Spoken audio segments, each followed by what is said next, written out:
আসসালামু আলাইকুম ওয়া রাহমাতুল্লাহ। আশা করি সবাই ভালো আছেন। যে বিষয়টা আপনাদের সাথে শেয়ার করতে যাচ্ছি সেটা হচ্ছে বিএনপির এক নেতা, অর্থাৎ চাঁদাবাজদের এক নেতা হাবিবুর রহমান হাবিব, সে কি বলতেছে দেখেন। ধানের বাইরে কেউ দাঁড়িপাল্লাতে ভোট দেওয়ার কথা বলে সেখান থেকে সুস্থ হয়ে বাড়িতে ফিরে আসবেন বিএনপি নেতা কর্মীদের কাছ থেকে, আমার তো সেটা মনে হয় না। সে বলতেছে যে দাঁড়িপাল্লা অথবা ইসলামী মানে বিএনপি ব্যতীত অন্য কোনো দলকে কেউ যদি ভোট দেয় সে নাকি সুস্থভাবে বাড়ি ফিরতে পারবে না। তার কত বড় সাহস দেখেন। এই সন্ত্রাসীরা আগামীতে যদি ক্ষমতায় যায় তাহলে কিন্তু দেশটা একেবারেই শেষ করে দিবে। এরা আওয়ামী ফ্যাসিস্ট থেকেও বড় ধরনের সন্ত্রাস।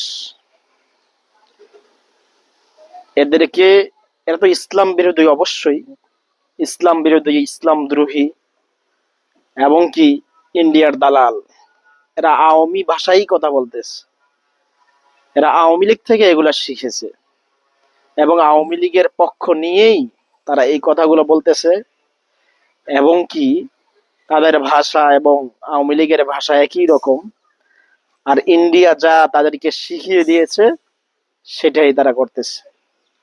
বাংলাদেশের মানুষ এবং বাংলাদেশের মানুষের প্রতি তাদের বিন্দুমাত্র দয়া মায়া নেই।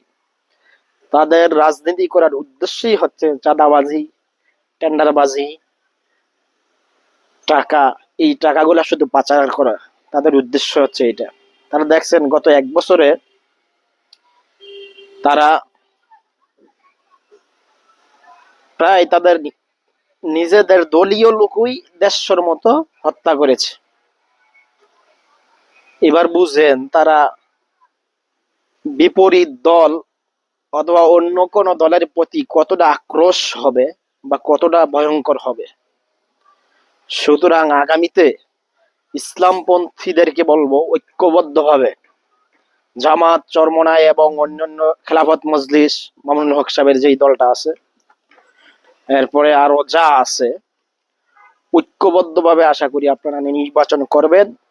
ইনশাআল্লাহ এই দেশের জনগণ আপনাদেরকে বিপুল ভোটে বিজয়ী করবে, রাষ্ট্রীয় ক্ষমতায় বসাবে। আপনারা রাষ্ট্র চালাবেন, ইনশাআল্লাহ আমরা সেটা দেখব। যাই হোক, সবাই ভালো থাকবেন, সুস্থ থাকবেন। আর খারাপ এবং চাঁদাবাজদেরকে বয়কট করুন। আসসালামু আলাইকুম ওয়া রাহমাতুল্লাহ।